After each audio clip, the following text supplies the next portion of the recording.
Hello, welcome into European Masters. I'm Mad Magical, joined in by the one and only, it's Twitch chat's favorite, it's Ender. How's it going, my dude? It's going great, you know, and I'm sure Twitch chat will appreciate you calling me out as their favorite, you know. I don't think there's any caster out there that there might be an emote that people wait, maybe let me check. Oh, yeah, they're doing it. They're doing it. I just wanted to check. Excellent. I thought there was, but you know. I'm doing great now. I'm doing great doing now. Good. I'm glad to hear that. I'm excited because we get to cast the back 3 matches for Group B and figure out who is going to be able to make it into the knockout stage, because right now we got the foldy sheet. It's my first experience with it, so I might be looking over there a couple times to kind of figure it out, but right now we have 1, 2, 3, 4, 5 possibilities of ties. This is like the fakest foldy sheet of all time, too, because it's a virtual foldy sheet. It's all online, close so enough. Don't believe Come the lie. on. It still gets the job done at the end of the day, which is basically trying to help us figure out who is going to be moving on. And after LDLC picking up that surprise win, I think we could be in store for some more upsets and potentially some tiebreakers. I'll say, you talk about the LDLC against Vodafone Giants, but then right before that, they had lost to a Go Rogue. So you go from a game where they lose to a team that they're competing with. It's most likely they're going up in the tiebreaker against that team, but then beat the reigning kings in Group B. That's something that I just was not expecting.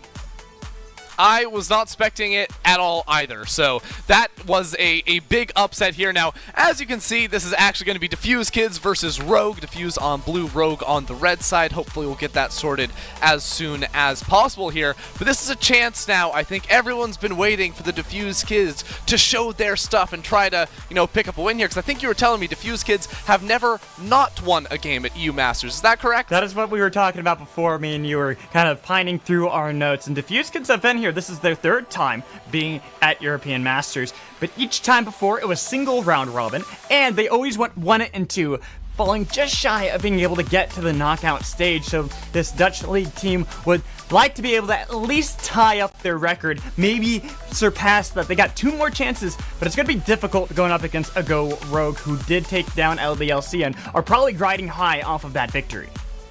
Yeah, there's no doubt about that, and don't forget, Rogue very likely should have beaten LDLC both times. You remember the big play down towards that bottom lane inhibitor, yes. Woolite going in on the Ezreal and getting punished. So this is now a situation where they could have had an extra win in the book, could have very easily been looking at making their way into the knockout stage. So now this game means a lot. They are going to need to, you know, make quick work of Defusekids here to make sure they still hold on to that tiebreaker possibility. Yeah, but we are pretty deep into the champion select. Varus was first locked in by Defusekids.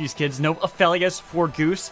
Pretty standard to either see that banned away from him or Defusekids immediately locking that in. But on the other side, Woolite and Mystiques going to go for a pretty powerful bot lane Misfortune Thresh. Try to see if they can punish that immobility of ours. Yeah, and I've been pretty outspoken about how I think Thresh is so good right now, both into a lot of the tankier melee support options as well as those enchanters, the ability to pick them off. So I like that Rogue have gone for this very early on. Now, a lot of people would say, hey, there's a Misfortune on the other side. Why not lock in the Braum? That's the hard counter. Well, you're going to give up a lot of laning power if you do decide to go for that. So instead, it is going to be a Nautilus next to that Varus. You have a lot of potential to, you know, snipe off targets there, especially post-level 6, and of course roam and look to make plays around mid lane, where I think we should be seeing a lot of action. Gangplank locked in, though, by Defusekids for Alois. Could, of course, be flexed to Chapapi, but seeing as the last game against Vodafone that Defusekids played, they went for that Gangplank at the exact same time that Chapapi has now locked in that Gangplank, and it almost feels like Defusekids are just grasping at straws with that pick. It worked out pretty well for them, but they had to play around that composition, utilizing Cannon Barrage with the flanking Akali. Yeah, I think the Cannon Barrages did end up paying off pretty big in a couple of those team fights, so I'm not necessarily against the pick here, especially when you have a Nautilus down in the bottom lane to help, you know, facilitate a lot of those engagements. We are going to have to see how that one plays out, of course, because, you know, it does super well when you go into side lanes too, and boom, look at that! Hey. You just blinked your eyes, and all of a sudden, everything is going to be fixed here. Defusekids versus Rogue. With that, we are getting into the second part of bans. Zanzarah taken away from Chapapi. It could always be flexed around as well. We've seen that before for Nightmares, but with the Nautilus, I doubt it's going to be that top lane or jungle Nautilus. We haven't seen that. I think you and I were talking about that probably since, what, Season 8? Or was it before then? No, there was a Scion that was Season 8. Yeah, Sion was season 8, then Nautilus was probably all the way back in like season 6, man. Like it was a long time ago. It has been a long time for that type of pick. I remember, the Doran's Ring nerfs, the E mana cost nerfs that, took him out of the top lane.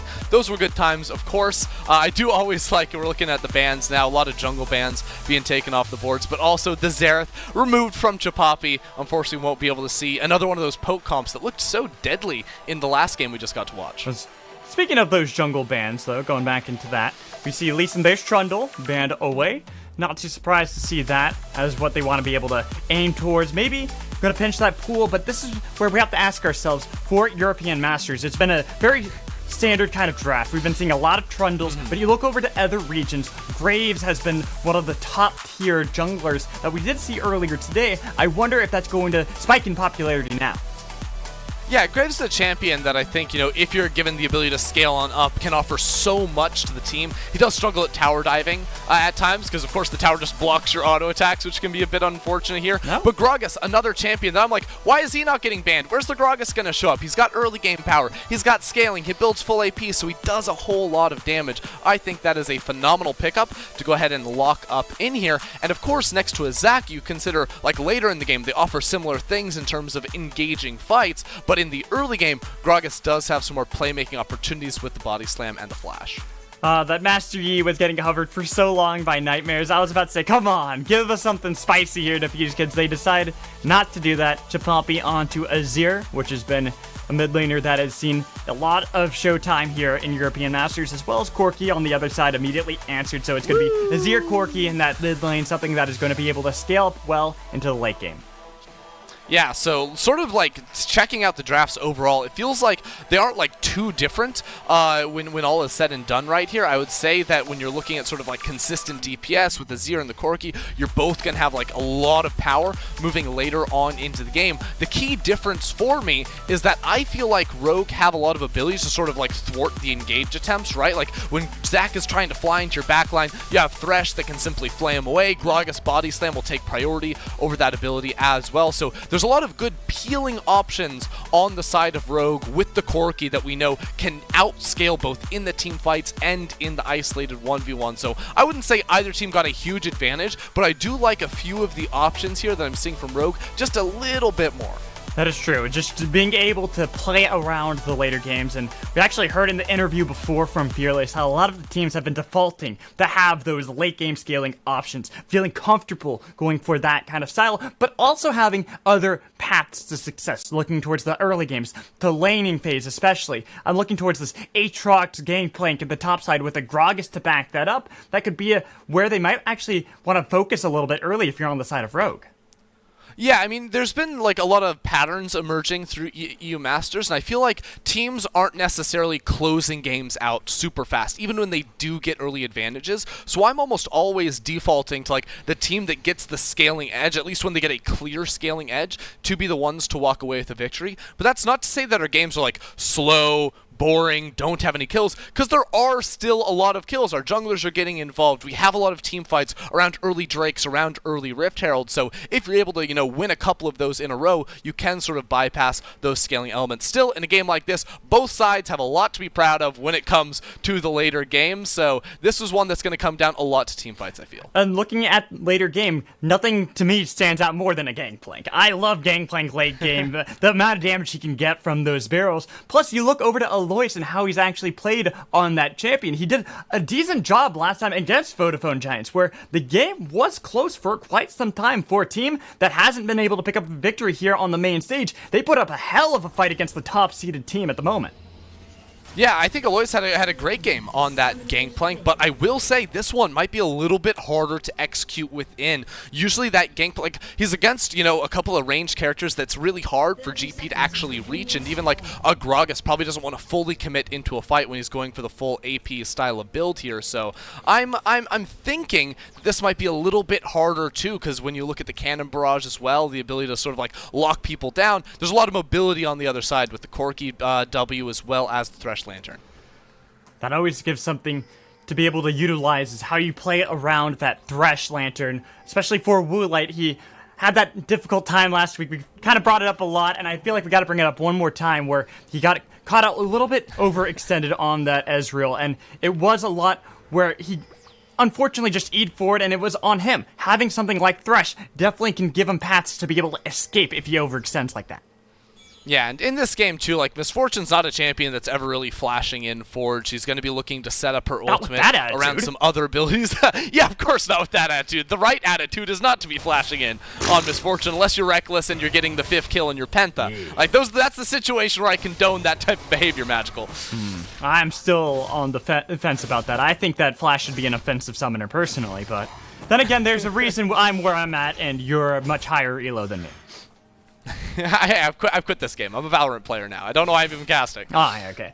But going at the game we have at hand, Ender, we look at this, and right now, I don't expect to see too much for some time. Hadess on this Zac is something that can get some good ganks from a good amount of range, where he's able to pretty much path around, try to see if he can get these cheeky angles using the slingshot so that he can try to maybe go for a bot lane play.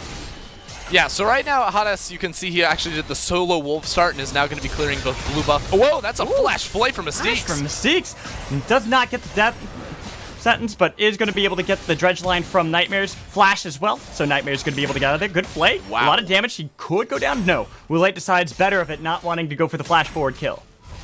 Yeah, that's a huge win down there in the bot lane. Mystiques leading the charge right there. Gets every single summoner spell out except for the Ignite down on Nightmares. And actually, because of the early game pathing as well, you can see Zanzarah, who was topside, now went back for the early Predator boots, can potentially look for a bot side play. Now, while I say that, Hadess is also on the way down here, so it's unlikely that there would just be a free gank in the bot lane for someone like Zanzarah. Also, with the wave pushing out, we're probably looking for a situation where Rogue tried to bounce this next wave off of the turret, get the lane to reset, so on the next wave, the one that's spawning outside of the Nexus right now, he could come down and look for a gank.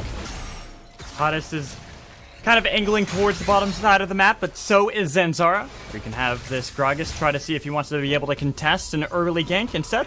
It's just going to be about securing those scuttle crabs, getting control over a little bit of vision, even calling Mystiques up here saying, all right, we could possibly make this play in the mid lane. Chapapi is a little bit too far out. Here's going to be the soldier put up. Easily dodges from that belly flop and gets out. Okay, so I liked the idea there from Zanzarah, but actually Mystiques never showed himself, so he could come from the same angle. Looking to see if they can get the flash. Not predicted, though. Chapapi held on to it the entire time. I understand what Mystiques was trying to do. He was hoping the flash was going to be there, but Chapapi was better on it.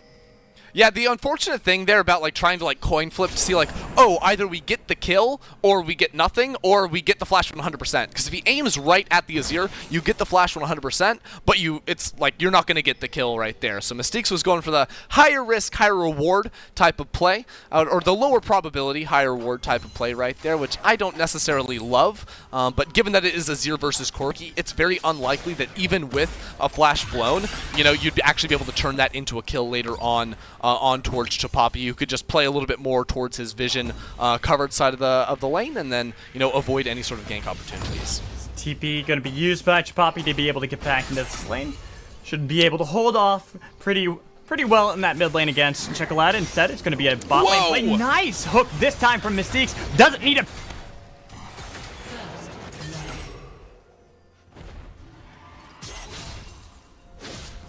All right. You'll love to see that right there down in the bottom lane. Really good punish. Again, those flashes already been blown so long ago from that bottom lane right there. I don't know if we lost you there, Magical, or not, or if you're still alive. But yeah, I thought maybe I just lost you on my end. I wasn't totally sure. No, I think that was mine. I had a little bit of an issue, a little bit of a hiccup. Hopefully that doesn't happen again. Otherwise, we might have to get someone to kind of the internet might not be so good in whatever cave you're sort of stuck in. I saw in the pregame. Still not quite sure what's going on there, but this is going to be an attempt on the Infernal. Ooh. It is going to be over the wall. A good body block. Does no one have smite? Reset. Nobody has it. It's going to be the kill on the Mystiques instead. Dredgeline not going to be able to connect on a Woolite. It's going to be able to get out of there. And the Dragon had not fully healed up, so it's going to be secured by Defusekids.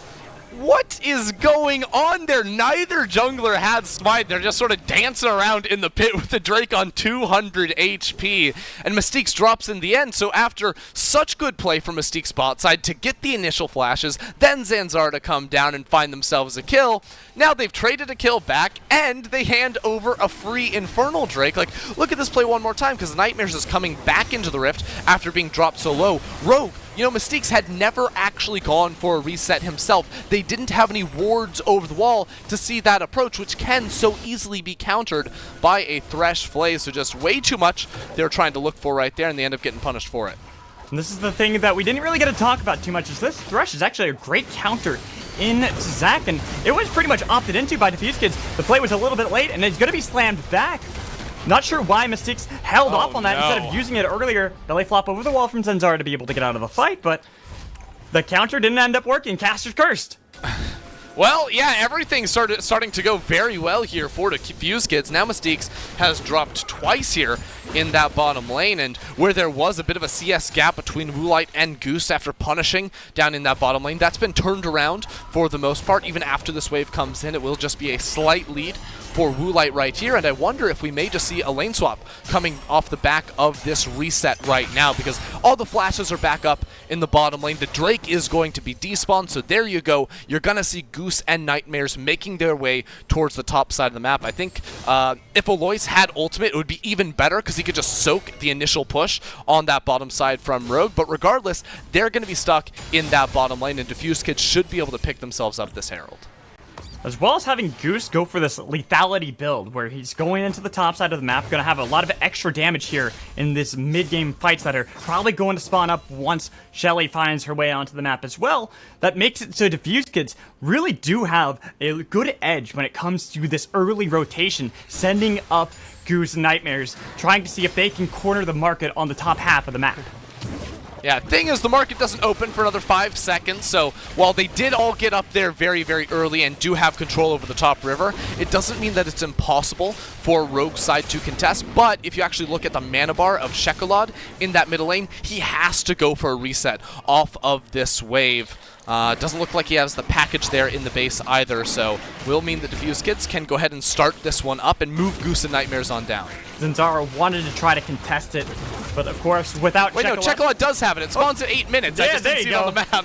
I was about to say, he's going to be able to speed his way here, and there's a possibility there's the fight. TP's only up for Szygenda, and a lot of damage though onto Zanzarah. Gets blown up before Aatrox is even going to be able to join in. They're going to immediately pop him up into the air, try to see if they can send him back from whence he came. Not going to be able to end the wall. Czekolad! Here, Czekolad, not the wall. The wall gets immediately passed by the package, easily going to the back line. Hadess is gone. Junglers are dead. Nightmares take so much damage from Szygenda, but they're going to back off, finding that they've already won the fight, and they could easily see if they want to clear out vision to control the Rift Herald.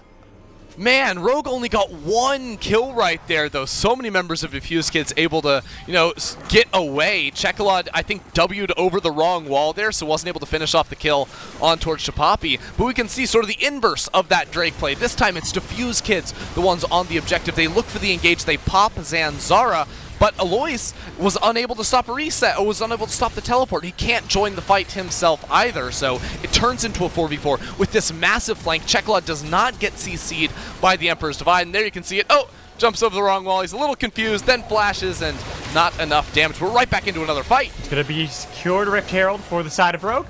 Though they didn't get the eye, unfortunately. They left that behind. The Defusekids are going to protect it with all they can, make sure that it's not going to be picked up by Rogue, who, instead of actually putting up any resistance, are going to back off, and immediately Hadess gets flayed out of that one. So not going to actually be able to re-engage and start it off again for Defusekids. Alright, so after all of that, it looked like 2.5 team fights in the top side river. A whole lot of time spent over the last 2.5 minutes. Nobody gets the Rift Herald. It just sits there, it disappears. Yeah, I mean, if you're confused, it looks like it turned into a control ward, but yeah, that one's just going to be gone, and it's Defusekids that didn't have to reset after that play, so they're still top lane. They're the ones that's picking up turret plates up here. Means Rogue, even though, yes, they did get the kill, overall will be losing out in the gold play, because it's not even like they can respond down bottom side either. They're very late to get down towards that tower, so should be able to be covered by Defusekids now. With all this gold now picked up by Goose into the top lane as well, getting a lot of those turret plates. Gonna make this lethality Varus that much scarier here when they try to threaten around more objectives. Just wait it out, see if they can easily go for the rotation. Instead, they're gonna look for the dive. On Szygenda, blow him up immediately. Not even fearful of the repercussions. See, I feel like I see this so much in European Masters. It's actually my biggest criticism of top laners because they are not respecting the ability to play weak side in a lane swap situation. Top laners are constantly running underneath their towers. Even Alois down here bot side, it's a little bit risky, but now he knows that people are going away. He has some vision, at the very least, to keep him safe. But yeah, Szygenda stays top lane, tries to greed for some CS. Those are situations where you should be going into your jungle and taking camps. Like, you're a top laner, but you can't 1v3. You can 1v3 the Krugs, though. Those aren't too bad. See, this is how you know they're young and they never got to play through the lane swap meta, where you're trying to get any kind of gold at all, because you know if you ever step into the lane, you're just going to die immediately. You're going to get dove. Yeah, where you're just following your jungler through his camps. Like, hey, can I have? Please, give me a camp. I just want some. Well, right now, Hadess going to try to see if he can escape from this one. Slingshot into the alcove. But that doesn't look like a good place. It's a pocket that you put yourself in, your own grave, in fact. Easily killed off by Szygenda, getting revenge in the top lane. All right, so they are able to punish back there and get a kill. They have a wave to work with too, so may even be able to get some plates for themselves. But in the meantime, Alois able to push in towards bot side. So I still feel like Defusekids sitting pretty comfortable in this game. They're still coming out on top in terms of gold. They're the first ones back onto the map, even after being killed. So they'll have control around this middle lane, around those rivers, and that's what they're going to be looking to do, is to knock down this bottom lane tower and then use this pressure they've generated to move it inside the enemy jungle, either contest camps or try to get more members than Rogue in towards mid lane and then chip down for more plates, more damage, and eventually that turret. But at the moment, they're waiting to see where they want to be able to go. They've gotten decent vision into Zanzarah's jungle to be able to pinpoint exactly where this Gragas is, so then maybe they can start rotating into that mid lane. Get those turret plates like you asked for. Unfortunately, they do have to answer some of these side lanes, like Woolite trying to get a couple of turret plates in the top lane, as well as Szygenda in the bot lane, going to be able to absorb a lot of that XP. Yeah, I'm already seeing, though, Alois, like, giving a lot of respect over. Like, he did teleport up to the top lane to pick up that wave, but that's because he knew where Mystiques and Zanzarah were. He knew he had time to get at least one wave. Now he's calling his team over so that he can try to contest underneath this tower. And Mystiques... Oh, no. Alois, you were just getting props from Ender. Okay. No, he's fine, he's fine. He had his team on the way. Like, I actually think he played that quite well, considering the information he had, and that's the tightrope you have to sort of walk, right? Is knowing when can you actually go into the tower, when I feel like I've seen so many top laners just not even paying attention to their surroundings. They're just like, if I lose this wave, I lose the game, and that's just not the case, and Alois did play that well. There's a reason Alois has been to European Masters a number of times. This is not his first venture into this stage, seeing this kind of level of competition. He knows how to play these top lanes very well, and, well, I was almost expecting to see something worse from the side of Rogue. They've been very cautious in how they've wanted to go for some of these dives, making sure that they know exactly where they're at, who's on the other side, not just going for it all out and putting themselves in that spot. Maybe Czekolad is actually going to make me eat my own words. He went right onto Alois, who's really far away from his own turret. Zanzarah wants to be able to catch up to him with that Predator, going for the dive, and immediately pops that Gangplank and puts him into the ground. Yeah, just splatted him right there. Alois with not a lot of time to try and react with the flash to get away, but bot side we got to dive. Talk about not being able to react. Bot side, Woolite takes a lot of damage. He's trying to get away, but it's going to be the flash coming in from Hadess to be able to secure the kill. Pull him back. Mystiques got nowhere to run. It's Chapapi who cuts him down. Opposite sides of the map are just exploding right now on Summoner's Rift. The second Alois goes down, the rest of his team is ready to reply down in that bottom lane. They gotta walk that wave all the way in to that bot lane tier 2 tower. And while they... Actually, do they just push for this one? Because it's not like anyone from Rogue can actually try to respond. This tower doesn't give them much in terms of like actual map pressure, but if Chapapi is able to hold onto the mid lane, like that just means they are trading up overall in gold without losing too much. But as I thought, they didn't necessarily have enough time to be able to contest that one. They're going to have to go back to base. Plus, they were afraid in that mid lane. They saw what was happening. They had vision, but we got to take a look at that replay, how it happened on the other side of the map, and it was just really good read coming in from Goose.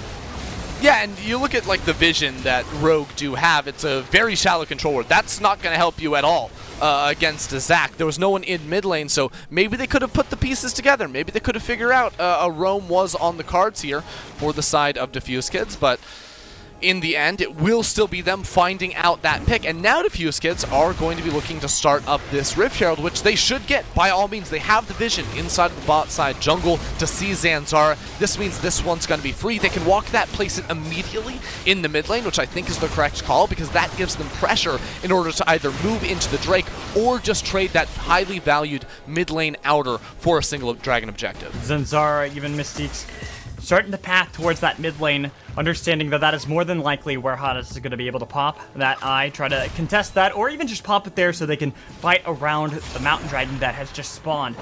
Either way, it does seem like the right call for Defusekids to group up here, force Rogue to have to answer to what they want to do on the map.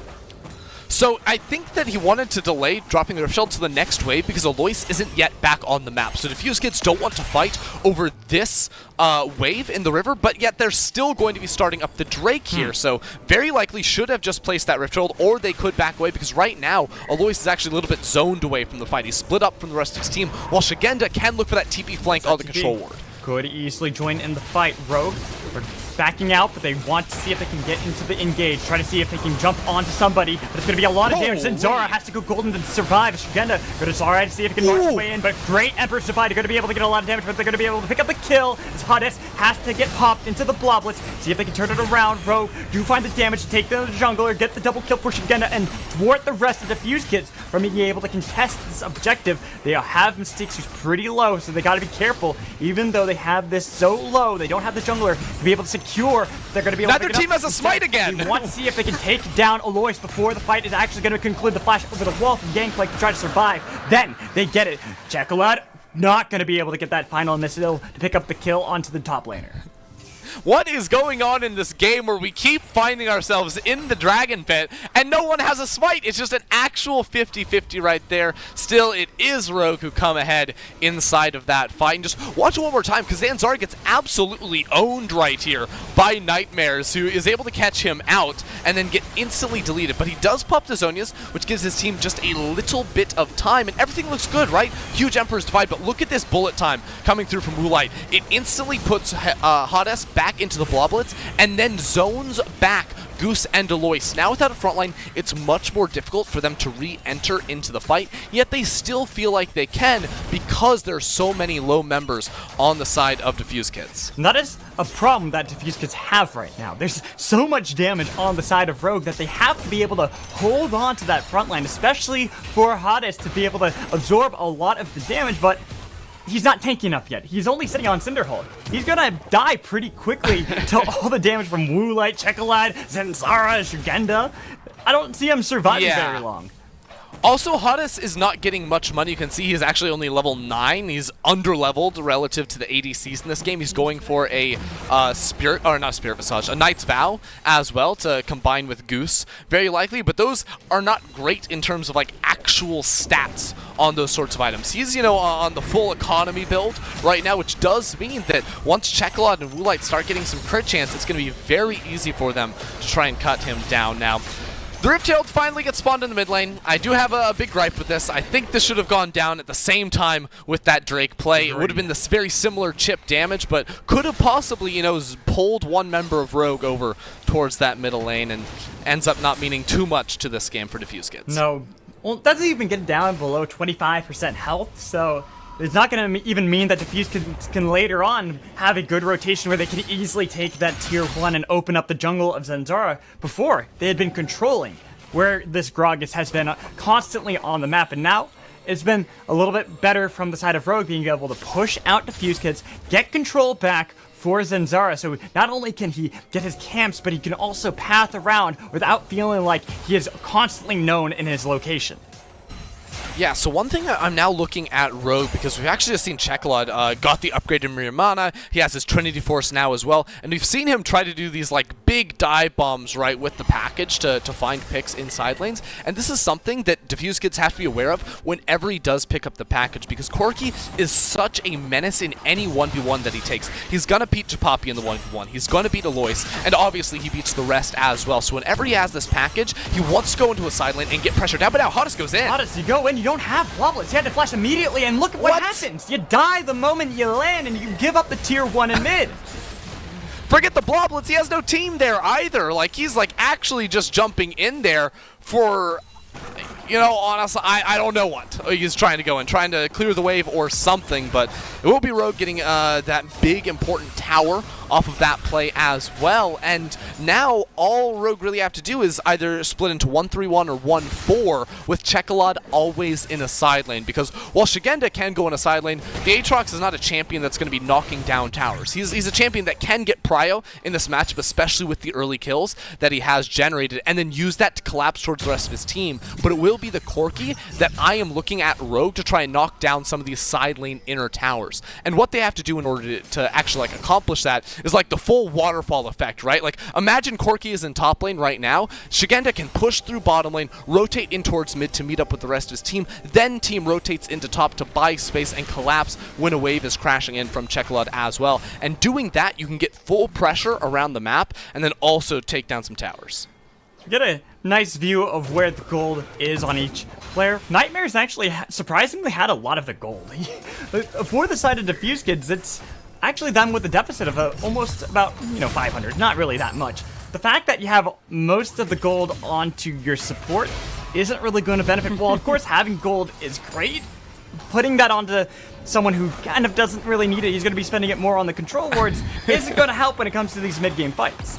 Look, I think Nightmare's got the wrong message about Super Carry Doinby's Nautilus, you know? He thinks he's supposed to have all the money or something. Like, that's got to be the mistake here. No, I think that's definitely a fair point here, because especially when you're considering, both teams, you said, have pretty good, options in terms of overall scaling. Well, when Czekolad runs into a fight with just better items than Chapapi, or the same about, Woolite compared to Goose, they should be winning out unless Defusekids can really outskill there with some big ults like the Azir. Oh, they're looking to see if they can catch out the guy who has all the gold, getting a lot of damage on the Nightmares, immediately going to get him to pop. That Gargoyle Stone Plate for Hadess into the backline. Chain of Corruption going to be able to land and do so much and get the shutdown onto Woolite. Overextended, not even click onto the Lantern, which gives over control of Mountain Dragon to Defusekids. Yeah, Woolite not able to flash out of that one either, so Defusekids do end up picking off the kill, and now they're going to secure themselves their first Mountain Drake of the game as well. You can see these fights still do look close because the engage options from Defusekids are so good. They can pinpoint some of these carries like Woolite or Czekolad. If they can remove them at the start of a team fight, the game becomes so easy for them to play out. Czekolad is going to be able to take that tier 2 in the mid lane, so it is going to be a trade of Mountain Dragon for tier 2 mid. But let's take a look at that replay. It looked like a good engage on the Nightmares, but Woolite's positioning is what we have to keep our eye on.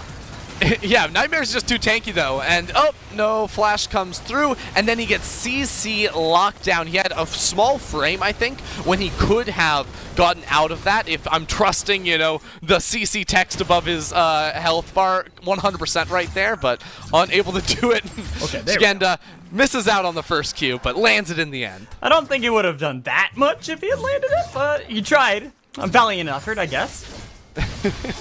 Alois is just like juked. Easy, man. Yeah, just stand still. It's one of the things.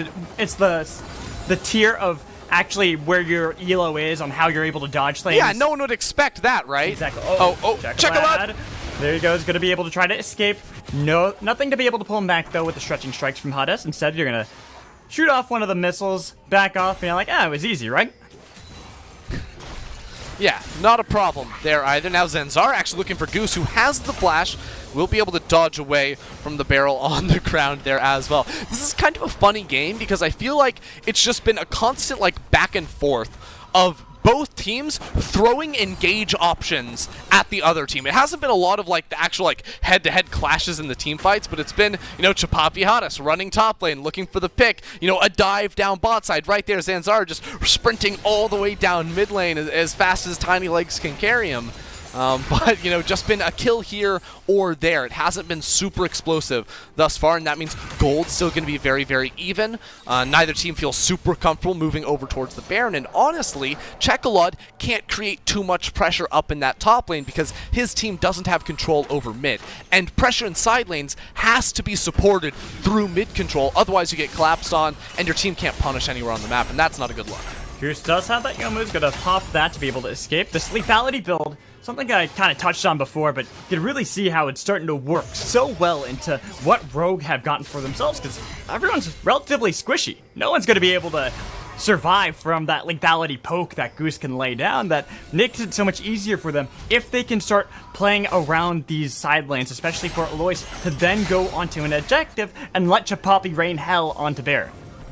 Yeah, and this is a really important game. Like, if Goose had gone on hit Varus, I think it would have been a big mistake in this one. Like, as you were saying, like, the squishy targets give it, like, so much value over towards Goose. But also, when you look, like, sort of a level deeper and you say, well, actually, Varus versus Corki and Misfortune, it is so easy for Varus to get outranged by them, which is not something you say every day when he's just right-clicking, right? Because Misfortune ult is so big. Corki with the rapid fire cannon, with his, bombs, missiles from his ultimate as well, those are all going to outrange the Varus. So the fact that he has lethality and can actually use his Q to poke from long range gives him much better options in a team fight when he might not have the best peel in the game because his Zac is going to be piecing out and diving the backline. We've already seen Nightmares often jumping in the backline as well, but check this out. This is a play and a half from Rogue, just sending 2, but immediately spotted out. There it is. Good use of Blue Trinket.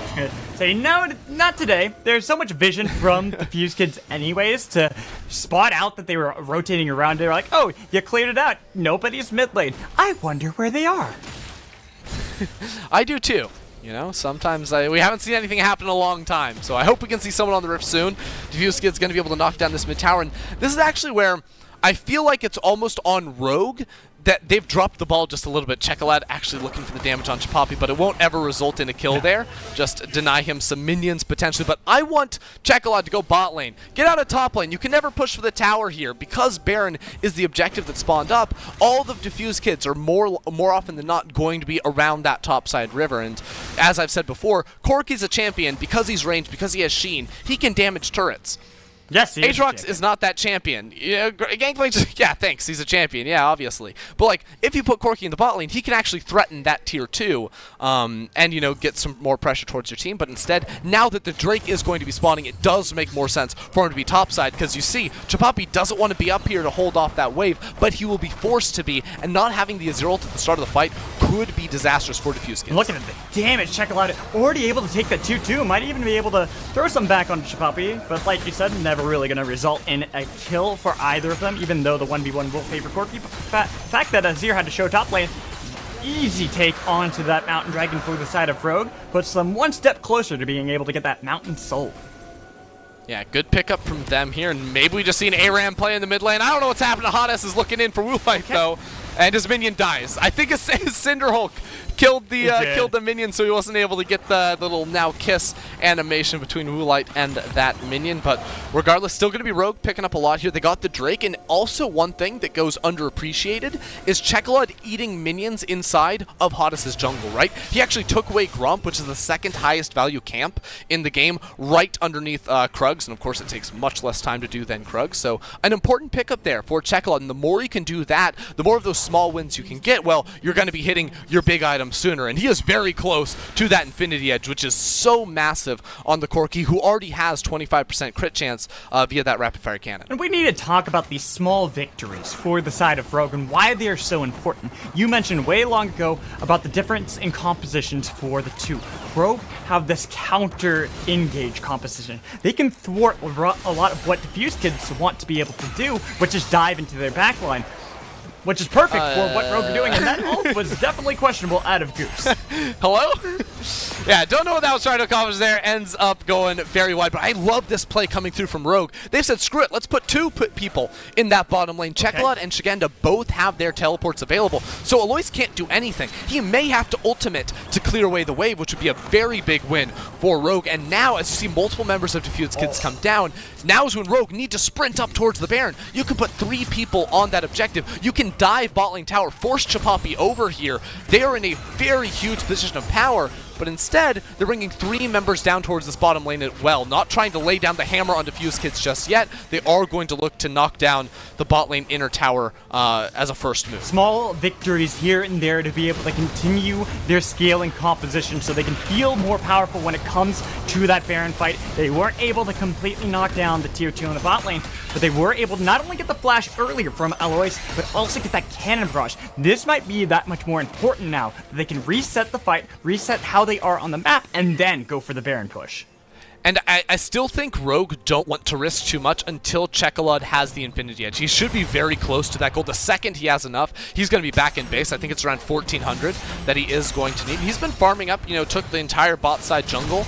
Of course, I think Szygenda got the majority of minions bot side. Now Woolite's going to be finding those as well. So maybe he's just on a bit of a journey now to pick up some more camps before he can do that in the end. But once he finds that, I do firmly believe that Rogue should try to run back that same exact play, because now there's even more pressure on the side of Defusekids, because before it would be either you lose a Baron or you lose an inner tower in the bot lane. Now it could be lose an inhibitor. So Defusekids aren't going to waste any time. They're going to start this one up themselves. Immediately making that Baron call, saying with the backs to the wall that we are going to force you to go for this fight. I don't even think Rogue know. They're just starting to spot it out. Woolite trying to see if he can get there. You could already have Szygenda trying to get in there. It's already gone though. Defusekids make the call, steal the objective. Goose might be the sacrifice for the team, so that way they can continue to delay the game and stay alive. It's just such a great call right there from Defusekids, knowing the itemization had not come through yet for the Corki. Chapapi now just has that Rabadon's as well, so items looked good for them. And also, Rogue had just traded away. Instead of going for a big power play trying to take the Baron themselves, they had committed so many resources down towards that bottom lane. Defusekids pounce on that immediately, and now are going to be looking at some towers, are going to be looking at the Mountain Drake in one more minute, and the team fight that could secure them the win. But looking at this replay, this was brilliant out of Defusekids, because they knew that everyone had backed off. Of course, Goose does die, but I just think that is such a smart play. Yeah, I mean, it's... And the entire time, too, it looks like Alois was sitting in base looking, do I actually need to teleport? Because we know TP on this GP, very important to maintain pressure in the side lane, but now he's just going to die here with Zanzarah coming in. No flash either. He's trying to fight back, is going to make Zanzarah go golden. A lot of damage on Czekolad, though. This is the Gangplank who's starting to scale up into the game. Redemption should be able to keep Czekolad pretty healthy. They get the kill on to Corki, take down Gangplank, but that was almost turned around. All right. Alois doing his best Alfari cosplay right there, almost pulling off the 1v2. Got two flashes out of both Zanzarah and Czekolad right there, but still is a kill in the end. And now Czekolad has the package, and there's a teleport coming in towards the mid lane. Rogue absolutely want this Mountain Drake, Mountain Soul, and it's still 30 seconds before Alois spawns. They're trying to make sure that Defusekids aren't going to be able to pull off anything cheeky this time by stealing away the objective. They want to be able to secure that Mountain Soul. That much more important. This Baron not going to net anything for Defusekids since they cannot even leave their own jungle. This time both junglers have smite, but Defusekids still not going to contest. They do not want to take the risk there at all. So it's going to stall out. This Baron probably not going to amount to much for the side of Defusekids. If anything, it just netted them a little bit more time in this game. But we're reaching a point, because Goose went for such cheap itemization with the lethality build, he's about to be full items. That means that you're going to give more space then for Woolite to finish padding off his build. Czekolad also very close to becoming 6 items and virtually unstoppable on the score. Szygenda. He doesn't realize the trap that's been sprung. They're trying to see if they get him. He's going to be able to get out of that one. Everyone from Rogue are on their way into the top lane. The Defusekids have a long way to run out of this fight. They should be able to escape, though. They have Baron buff on the right members. Chapapi, yep, just going to channel that, and they're going to be able to escape. I just have to chuckle to myself a little bit, because it feels like every game I cast goes like past 40 minutes in this tournament. You know, we were talking before the game, it's like every game seems like it's going late. Like, oh yeah, Azir vs Corki, it's such a great joke. But in all honesty, neither team feels like they really want to risk too much. You know, the biggest, risk we've seen in the game was actually Defusekids going towards the Baron, and I still feel like that was fairly calculated play from them, even though it's such a major objective inside of this game. But if Rogue want to speed up this game, want to look to close this out in an easy way, or not necessarily an easy way, but in a high probability of success way, I need to see this Corki do something in a side lane. We've just been seeing them, group up around objectives, do the basic for a very, very long time. But this man is an absolute beast at the moment. No one should be able to match him in a side lane unless he's going melee range of a Gangplank like we saw in the last play. So this is your moment now. Try and get something done as long as you don't let Defusekids find the engage on you. They're looking for that engage. Here comes the TP play. Defusekids started off the fight Emperor survived, but look at that bullet time coming in from Woolite. Tears apart Azir. Hadess doing his best, trying to see if he can survive. Goose completely pushed out of that fight with Czekolad, stuck inside of the pit, shut down by Alois, but now it's everyone turning onto Gangplank. Goose was already dead in the fight, only 2 survive, and it's the 2 tanks on Defusekids. They're not going to be able to do much back towards Rogue. It was actually a brilliant trap right there from Rogue. Zanzarah coming in around on the backside there, playing inside of the fog of war against Defusekids right there. Goose did not see it coming, but Zanzarah did. They pounce inside the fight, and now they're looking to push down the base for the win. Easily gonna end this game. They didn't need the Baron after all. They're marching in the minions. They have Woolite, who's easily going to be able to make short work. Defusekids doing their best to try to survive, but unfortunately it is looking all but not. Only going to be able to pop the bloblets. Minions have spawned up. There's so much damage coming in from Rogue. Can they delay long enough for Chapapi to be able to respawn? But I don't even know if that's going to be able to help them. Even if he's able to survive long enough, be able to get to where this Azir is going to be in here, it's going to be too little, too late. Emperor survived, does nothing. They just want to pad the KDAs of everyone on Rogue. Double kill coming in from Woolite as they are going to be able to go 3-2, continue to make this run for the tiebreakers. It looked like for a second right there, Defusekids may have found something, may have had some way to come away with their first win of the tournament, but in the end, Rogue just wanted to slam the door on them right there with a beautiful team fight to close out the end of that match and put themselves in a good position to try and make it out of the group stage here. And I look at my nice foldy sheet over here. That makes it so we still have 3 possibilities of tiebreakers. Only one path leads to not a single tiebreaker happening. So we might have that happen, but for now, we're going to toss it over to a break. And when we come back, we'll talk about that game and exactly how Rogue were able to find success.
You've seen our name on the jerseys of amazing teams.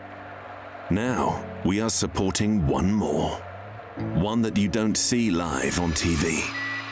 But they are the best team in the world, and they are playing the toughest game. Maybe they're not performing in front of millions, but they are under the pressure of an entire planet. And they don't have fans cheering their names, but they have patients who will forever remember them. And they also need your help to win this game.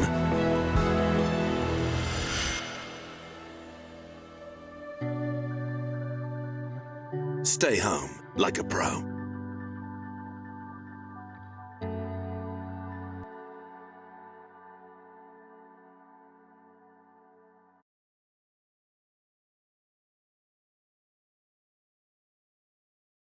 Thank you for the happiest year of my life. Thank you for the happiest year of my life. Ooh. Ooh.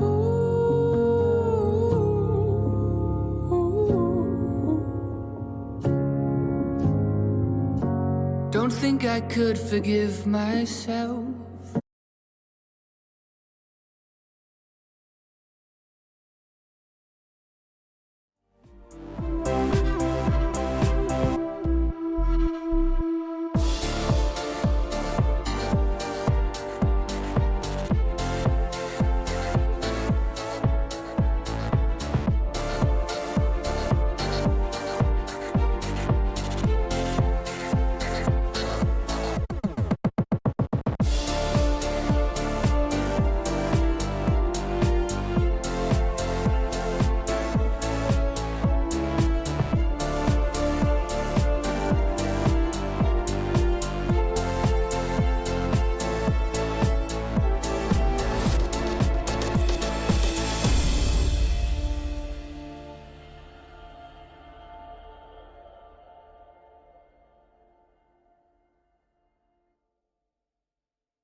Welcome back into European Masters. That was an intense victory for Rogue over Defusekids, and I gotta give a lot of credit over to how Defusekids played that. It looked like they might have had a chance to be able to take that over Rogue, but just fell shy of it. Yeah, it was a super close game up until this final team fight, and it really was Zanzarah coming in around on the side to start things off that was so brutal for them. But right here, it was actually that Szygenda jumping down on towards Goose, making him very, very sad in that one. I think towards the start of that fight, his flash had been blown, or he'd actually just been knocked away from the fight by Zanzarah. But it really was just a great setup in a game that had slowly been like plodding on, where there hadn't been a huge explosive team fight or anything. And the 5v5 engagements that we did see, it was just like 1 kill or 2 kills that we ended up getting in the long run. And right as I was saying, hey, we need to see some split push going on because the team fights aren't working, well, an excellent teleport and an excellent flank from Zanzarah shut the door on that one. And that's how it is sometimes. Sometimes it's just that one play that can break everything open and completely change the aspect and how the teams were playing before.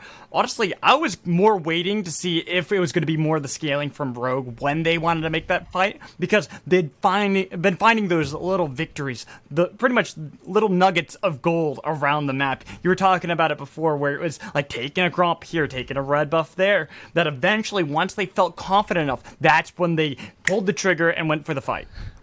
Yeah, they were basically just waiting for Corki to be like 4 full items with a full stacked mirror mana, and then like that champion, the more I see it, is just unbeatable in the 1v1s, especially the new mirror mana style of build. That item gives you the most AD of any item in the game when you're taking that with presence of mind, and your mana is just like ramping that insanely high up, which then is getting multiplied by an infinity edge as well, and then you just like are watching some of the damage numbers this guy can do with like an R and an auto attack, and that's just someone's entire health bar, and quite honestly, I don't know how you deal with that. Alright, but with the victory for a Go Rogue, we need to take a look at the standings and see where we are at. If you got the foldy sheets out there, make sure you're folding them up, because right now, it does have it so there's still a tie between LDLC and a Go Rogue. And a Rogue are going to go up against Vodafone Giants next. If they can take that, that means that they're going to be tied for first. It's going to be the 3-way tie, possibly, for LDLC if they are then able to beat Defusekids. Yeah, if you make the assumption that LDLC would take them down, but at the same time you think, like, oh, Vodafone Giants, those are the guys that are expected to find the win, but after that loss against LDLC earlier, and how we know that the games in this group, even the last game with Defusekids, the team that's been 0-5, they haven't won a game yet, the games have still remained very tight overall. We can't go in and say, like, oh yeah, this is the obvious win, or this is the obvious loss, or anything like that. I'm not going to be confident that these are final standings, that we either will or won't have tiebreakers, until I actually see the final results in the Nexus go down. So right now, if we have Vodafone Giants win, that means we have Rogue's fate pretty much locked. We also make it so that Defusekids are, they're gone. But if Rogue can win this one, we are guaranteed a tiebreaker. No matter what, if Rogue win this, we will get tiebreakers. Yeah, and that'll be good, right? Like, if it's like Rogue versus LDLC, or even if we have to bring Vodafone Giants into the mix, those will always be fun, because those games have been very back and forth, have been very, very tight here too. But, I've said it before, and I'll say it again, Defusekids have never not won a game at EU Masters. So if you're an LDLC fan out there, it might look good for you on paper, but you should be worried. Right, so Rogue, they have to really rely right now on Defusekids if they're going to be able to pick... Well, they got to hope that Defusekids are going to be able to pick up the victory if they don't want to have tiebreakers, because then they don't have to worry about it. They're going to be able to get through. But that's all reliant on how Defuse play against LDLC.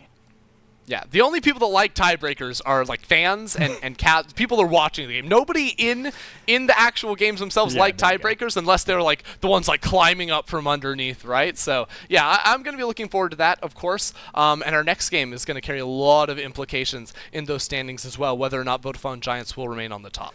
All right, so guys, the players are almost ready to hit the Rift. We're going to toss it over a break, and when we come back, we'll get into Champion Select for a Go Rogue versus Vodafone Giants. See you in 3.